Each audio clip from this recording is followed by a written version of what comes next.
All right, man. So listen, for you listeners out there, Quentin, when did we first meet, by the way? 6 years ago? It was pre-COVID. 5 years ago. Yeah, 5 years ago. Around 5 years ago, right? So, and this was when, so, we met through trees, obviously. And, but so for you listeners out there, so you've been like basically telling me, hey, look here, look here, look here for AI. And I'm like, okay, I'm trying, Quentin. I don't really get it. Come just talk on the pod because you've been like way ahead of this. And I'd say if you're in inning five, we're on like inning -3 in most cases. So context listeners, I was like, Quentin, please just hop on. Um, with that said, do you want to give a quick kind of overview, Quentin, on like your whole journey? Cause I think also part of this is like, you're not a CS PhD in data science, right? Like give us your background and then give us the journey to trees and then the journey from trees to now. Okay. Well, first, thank you. Okay, thank you, Matthew. Um, And you got cool glasses. So everyone yeah, watch the video because your glasses are sweet. no, thank you.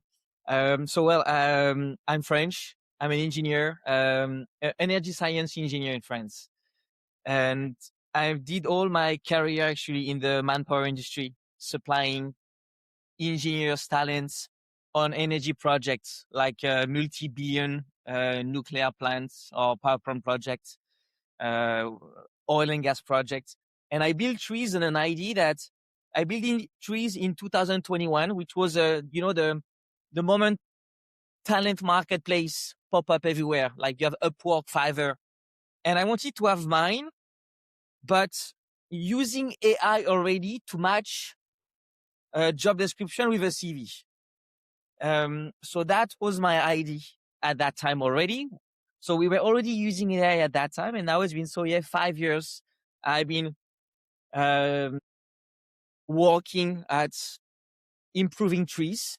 We had a lot of issues, but at that time already, actually, AI was AI. No one knew about AI at that time. They were like, "Wow, you're doing AI, blah blah." What is it? At that time, we were using Algolia.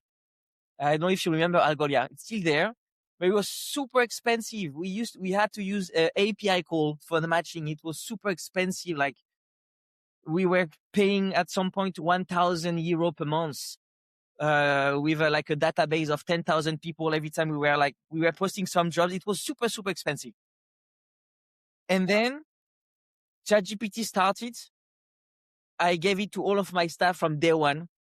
And I told them, guys, let's use it because it's going to be the future. Um,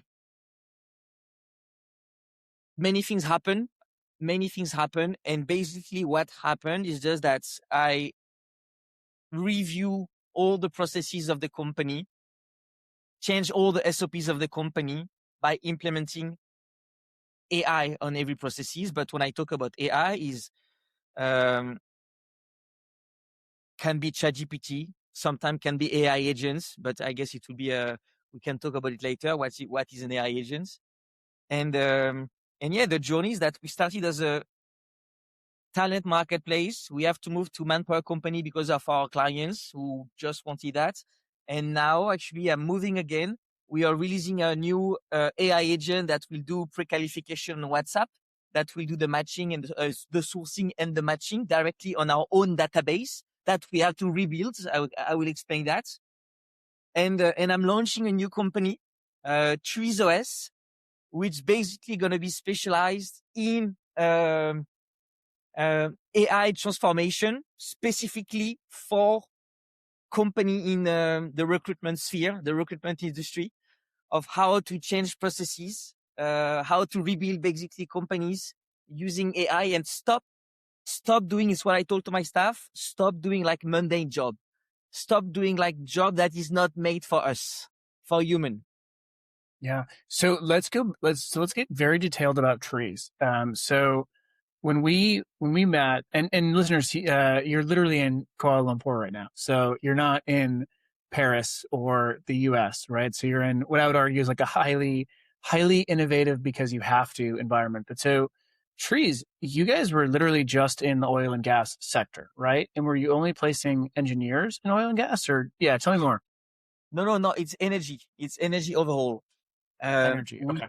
We do solar, we can do nuclear, we do sustainable projects, we do water projects. So we have done wind offshore, um, solar plants, data centers now, because in Malaysia we have more and more data centers now everywhere, popping up everywhere in the south of Malaysia, and it's kind of similar type of profile because it's like engineer going on site to commission projects. Gotcha. And And it's then more. the individuals, was it always engineers or project managers or all? What about, tell me about the talent on the platform. No, so on those type of projects, industrial project, energy projects, work on what we call EPC projects, which is engineering, procurement, and construction. So on the engineering part, you have all the engineers, junior, senior, lead, head of department, project engineering manager, and you have the designers as well, all the technicians, but who do the drafting, what we call the drafting, the plans, the 2D and 3D modelings. And then on the procurement part, you have buyers, procurement people, you have supply chain managers, you have expediter, those type of profile that will basically manage all the different subcontractor. That's the EPC will use. So you need Gotcha. all those buyers and supply chain managers. And then on the construction parts, you have the construction, commissioning, installation. You have more like workers. You can have fitters, inspectors, supervisors, superintendents. So all the people that will work on site, engineer as well. You were talking about then project managers. This one are more like at the project side. You are like the project manager. You have the construction managers, all the different managers of this different disciplines. Sorry. Gotcha. And let's so let me throw one thing at you. When I look at so I'm going to throw a massive question, which is going to be, why haven't both staffing firms, agencies, why haven't the traditional talent world been able to use AI? Right. So that's a question I want to just really, really grill into. And I want to look at it from both you're the executive in the staffing firm side, but then also you're the buyer having to decide who you really want to partner with, knowing that the decision you make today will probably force you, like for the next 5 years, you'll be living with this decision. So that's the massive question. It's like, how come they haven't been able to keep up and innovate with AI? And then let me throw you my quick perspective, and then very interested in yours. So when we look at the talent, and we call it talent platforms now, Quentin, by the way, because we're like, if it's more than just an open marketplace that requires matching, we're calling it a platform, because I know that you have to do vetting and you have to help the client with scoping. And that's so much more than just like, here's a form that's going to match you with hundreds of candidates. I know you're more than that. So my perspective, though, is the traditional staffing and agency world, and this is typical innovator's dilemma, they just have so much to lose when they look at AI. So, for example, like if they lose their recruiters, well, then how do they go tell their clients that they can still justify the massive margins that they have? Second thing, when they look at the type of talent that they have, they're usually built around long, tenured placement fees. And AI might create an environment where you only need that person for one day, or you're literally just working with that person's agent. So in my view, the traditional staffing agency world, they just have way too much to lose. Like at their core, AI might ruin what's been a good gig they've had for 50 plus years. Now, when I look at someone like you and most talent marketplaces and talent platforms, you have something to lose, but not as much as they do. Meaning you have way more to gain if you can get behind this. And I think that's what makes all the difference and why you've been AI native from the start. But so let's throw that question out there. Why do you think you guys have been so ahead of the staffing and agency world? That's thank you for your question. That's it's difficult to answer seriously. Why? Why other companies are not there yet? Uh, and why us? We started using AI. it was very personal for, I mean, it's me who decided. I mean, I'm an entrepreneur. I'm an entrepreneur before to be a CEO. I built a company, and I think in my position of being the CEO of a company, I had to make choices. And my choice is to be ahead of the competition. And if I think that AI can help us, us, what we want is basically to place people. We want to place people. That's what that's what we want. So as soon as we are registered with a client, we receive a requirement. If we would be well organized in a perfect world, we would have a database that would tell us exactly who is available on the market. And it's exactly actually your idea of the human cloud. A human cloud is basically, imagine everyone would be in this human cloud,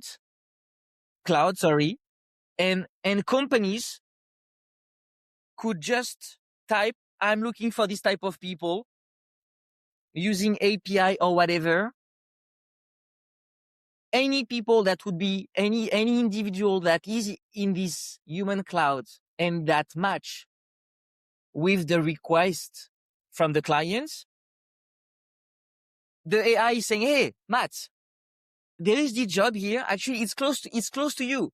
It's like just 2 kilometers away. And I think you match. For whatever reason, because AI is not matching with keywords. People still think that AI is matching with keywords. No, AI doesn't need to know your position name. AI just need to understand what you are able to deliver or capable to deliver based on your experiences. So the position name doesn't mean anything. I mean, in a perfect world, AI could solve this problem. The problem of, I need someone. Where is he? Where is this person? Now keep going with this thread. So, because here's where this honestly opens up question 2, which is like, okay, what is AI actually doing? And here's one thing that you've been able to do, which is very unique, but we call this industry, we say that the premise around the match is actually been unfounded, largely a myth, and more of a distraction than what's really happening. And here's what I mean by that. It is a match, but it's more of a managed service in that it's not as simple as looking for a developer, here's developer, go, right? And it's on both sides. On the client side, it's, hey, looking for AI developers. Okay, what do you mean by that? What's your budget? What are you looking to accomplish over the next 6 months? What can you afford to lose? What's the actual tech stack that you're working with today and probably are going to work with tomorrow? And so on the client side, right? It's not as simple as just tell me what you need. It's like, we need to help you on that. So that's a managed service. On the talent side, which is where you guys, from everything you've showed me, this is what's crazy to me, is it's also not as simple as here's the person with the perfect resume. It is, can you actually talk with this person? See if they're excited about this project, see if they're available, see what, when they say they've done this, have they actually done this?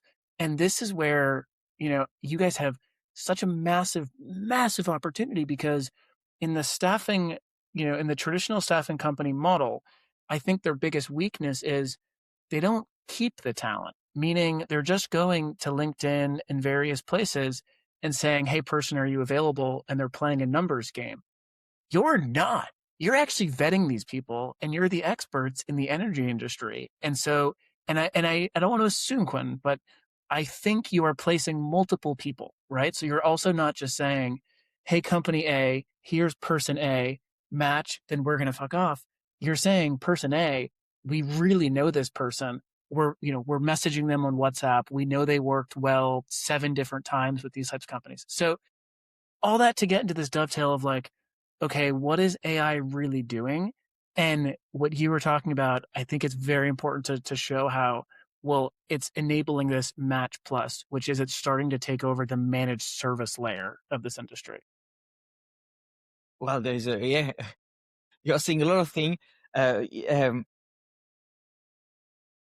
the technology is not anymore a problem. Technology is not anymore an issue. My company is not placing enough people, no, for a reason why, because we are not registered everywhere. We don't have all the the needed cash flow, because we should we should remember that our company is basically a head-native company / a bank. If a bank wants, actually Revolut, you know what? Revolut launched the EOR business recently. They're also smart. They're just now gonna launch the matching. It's done. Um, no, what? No, clearly, no. What my company is doing, we could do better. And yes, all my competitors must start to use AI to basically review their database, because all is about database. All is about your CV. People have CV, they don't even use it. With AI now, you can, let's say you have a CV of 10,000 CV. You just launch an AI agent, and your AI agent will tell you, after 1 month, I talk with 8,000 people. Out of those 8,000 people, 1,255 are available right now. 2,500 are available in that time, and it helps to better organize. So I mean, sorry not to reply to your question, because technology is not anymore a problem. It's really, I think, a company choice. Yeah. Go deeper into that. When you say it's not a problem, like what do you mean by that? And the only thing I'll throw out there is, there's building, there's compiling, and there's actually working in production. And in my experience, this is where AI still is very risk worrisome. And what I mean by that is, if you're in healthcare, if you have, sensitive data, then I think your AI has to be very, very, very protected and insulated, because I feel like, to your point, Quentin, what I do every day is we ship something in 48 hours, usually 24, but then the next 72 hours are just catching all the things that we didn't even expect to happen.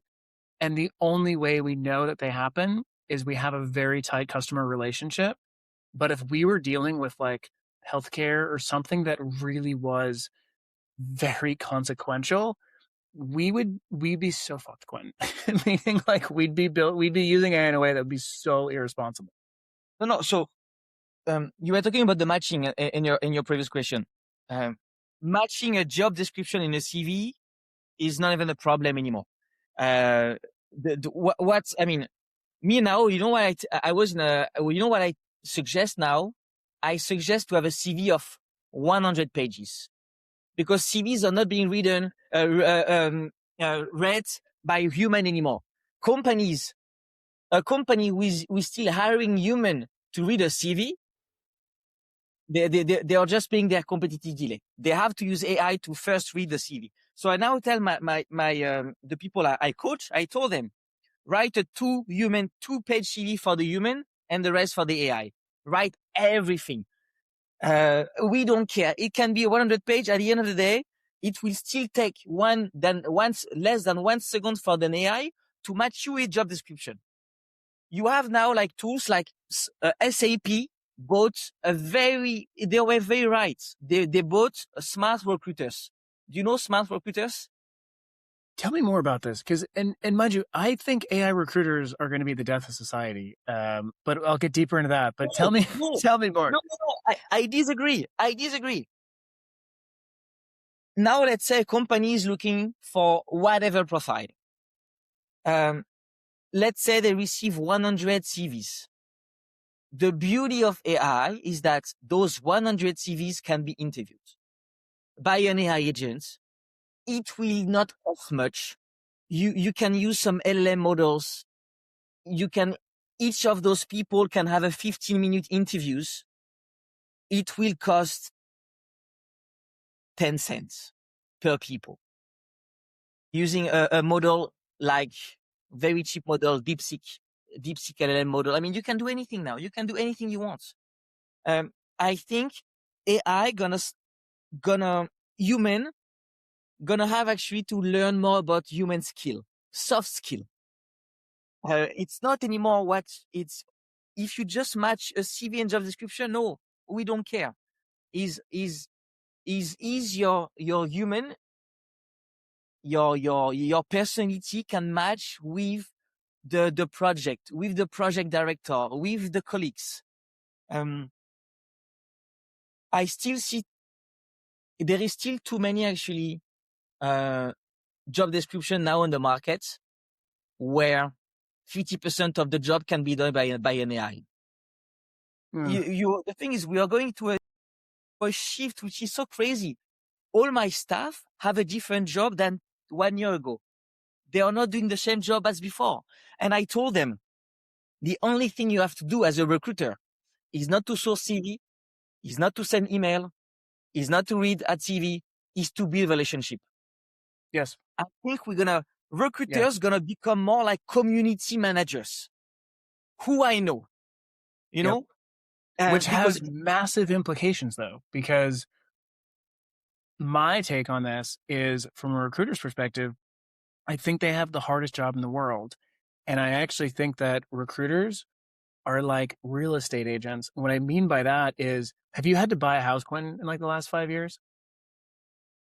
Okay, so I will go to the grave believing that a real estate agent, there's like low barriers to entry, like anyone can be one, but it's so hard. And the reason I say is because our real estate agent will do so much work just to like behind the scenes, right? Just to get us a house. Now, if they had even 10 of us's, I just don't know how they're doing this all. And when we look at like a recruiter, I don't know the exact numbers, right? But I assume that recruiters are managing anywhere from 20 to 100 hiring managers at a time. And when I look at what AI does, it's placing more of a premium on that relationship that you're talking about. Now, put yourself in the shoes of the CEO of a staffing firm to hear that all of a sudden my throughput and productivity per recruiter is going to go down, right? Because what you're saying is now that recruiter should probably only work with like 5 to 10 people at a time because the time per person hiring manager is going to be so much higher. Like, am I totally wrong by calling that out? For me, it's gonna be more interesting. They're gonna Tell me more. spend less time on mundane work and more time on being a human. You know what I've done? I told all my staff to get this. What is that? It's like AirPods. Oh, I told them you should spend your time talking with with our clients. What are they looking for? And with your talents. What do they want? Because if you still think that your job I see is what you're to saying. match a job description with your CV, you are getting wrong. I don't want you. The goal is to build relationship. That's the only thing now we have to do, because all the rest can be done by an AI. Now everything we have Yeah. with our new product. With our new product, you're a recruiter. You talk with my AI agent, and you say, "I'm looking for this type of profile. I'm looking for. I mean, that's my job description." Our AI on WhatsApp, it's called Freelance, gonna give you the top guys that he talked to in the past months, because our AI agent is talking to all our candidates on a weekly basis or monthly basis. Just see how they are they still looking for a job? It's almost free. So now, why using, it's when you say they have a complicated job, it's complicated actually for recruiters to tell them, keep on engaging with people to know if they are available and still interested in blah, blah, blah, blah, blah. Use an AI agent for that. So ease my concerns on this. This is my my biggest concern with, and here's my, I'll start with the end first. My end belief of this is I believe that these specialized platforms are going to be the ones that end up winning for probably the next 5 to 15 years, because they're the ones that will not be playing the financial spreadsheet game of managing the right recruiter to hiring manager relationship, thus giving a better service and being more specialized. That's my end game, is where I believe this is where we're going to end up netting into. But here's the challenge that I have for you. If there's AI recruiters, and then me as the person looking for the job, if I have my own agent, how the fuck, Quentin, do we not turn into this world where it's agents talking to agents and just over optimizing, and then just turning into a blow up of, okay, I'm out, right? I'm not going to even hire unless I can shake Quentin's hand and physically feel that his hand is not fried a cyborg. So how do we avoid this agent and agent world that just over optimizes? Wait, for what? For matching people, to help people find a job, or what? Yes. And part of what you actually said before that to me was so spot on is like, yeah, probably most job descriptions are, I would argue, 100% of work can be done by AI right now. The question is, how much time do you have to copy and paste in your various terminals? Yeah. I think that our industry, the manpower industry, which is in reality a service industry, a connection industry, an agent industry. We are just agents. We are an agent industry. We connect people. The company that will win will be the one that just, but that's, I say that because that's what I built. That's what I believe in. The one that can win is the one who build this infrastructure layer, this human cloud, which is basically an infrastructure where your CVs, your profile is here, is live, is accessible, is on the cloud. We call it the energy human cloud, Trillions. And accessible. Why? That's, when I first worked in this company, I was an engineer and I worked for this manpower company. And I this, why do we even exist? Why? Not really. Why do we exist? And you know why? I think it's because recruitment departments are lazy. They are not working properly. Of course, there is regulation, blah, blah, blah. One client told me, oh, but we have to respect this regulation saying we cannot keep a CV 2 years. But I say, yes, but if you contact this guy, it's fine. You can, if you ask him to, if you just contact him, asking him to, or her to accept that you keep your CV for 2 more years, you can, right? You say, oh, yes. So I say, why you just don't use an AI agent then to ask the question? Send an email. I love framing it as like, why? We just why exist. We should know. No, we have to reinvent ourselves. Our industry, the one who will win, will be the one who is capable. That's why I do it because I have a small company. I don't care. That's why I prefer to reinvent myself totally. And we build it already. The company that has the money and wants to do it, I really think we don't need, the human should just be there to build the relationship. That's it. But you don't need someone to connect. No, you don't need, if it's just a CV, no point.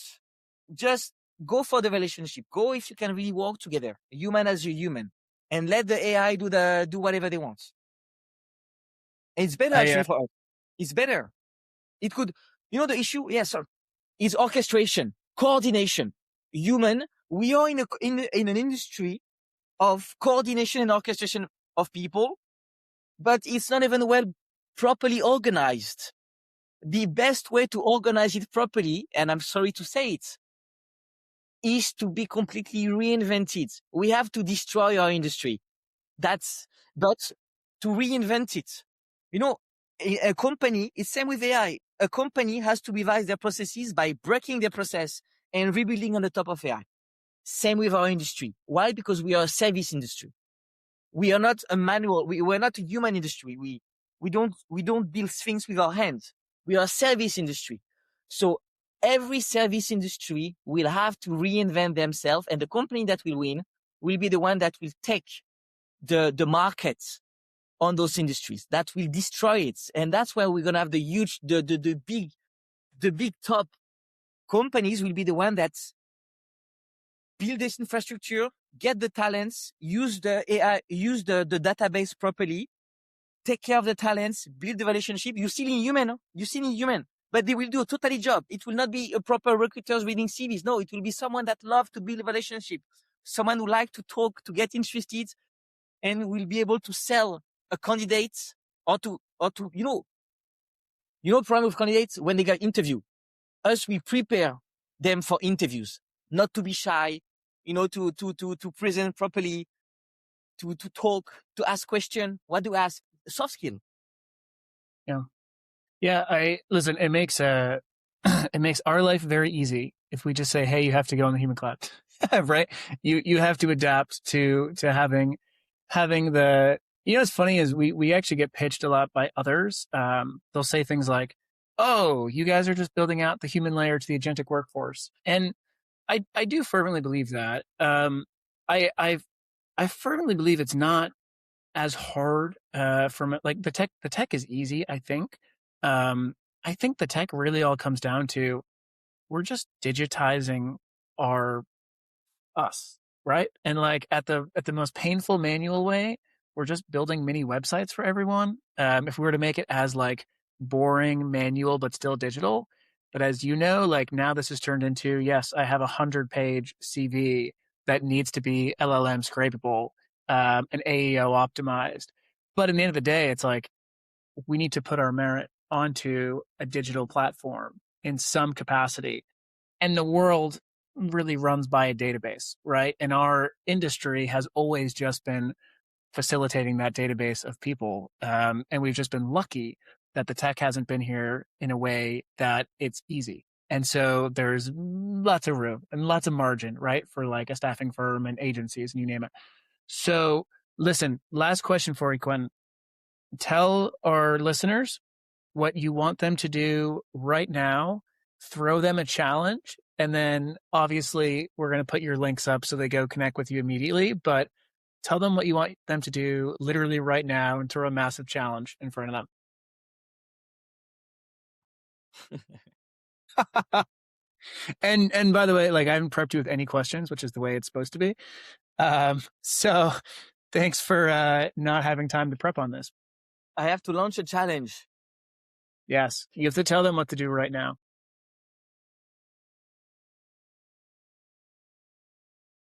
You can selfishly say, just go to our website. That's the cheat code. No, apart from telling them to check my website, treesos.io, and if they are interested to check freelance.ai, and no, the boardy.ai. You know what? The challenge, go on boardy.ai. Boardy.ai is I think the most achieved AI super connector agent that helps you to connect with anyone. The way you can talk with Boardy is amazing. And you will just explain to Boardy who you are, what you want, and the goal of Boardy will be to generally introduce you to someone to build relationship. So it will propose you LinkedIn, some of people. So yeah, my challenge, go meet someone. If go meet someone you don't know by asking to an AI agent. That would be my challenge. If you think AI agent is making you lazy and less human, Me, I think it's the opposite. AI agent is making you more human, and use Body to check. Body.ai. Love that. All right, man. We'll put your links up. And then Quentin, I'm sure you'll be on in the next 6 months, and we'll recap and say how much of what we talked about is real now. And we'll probably go, Sure. 10%, but we're going in the right way. But Quentin, thank you for hopping on, my friend. Thank you, Matthew.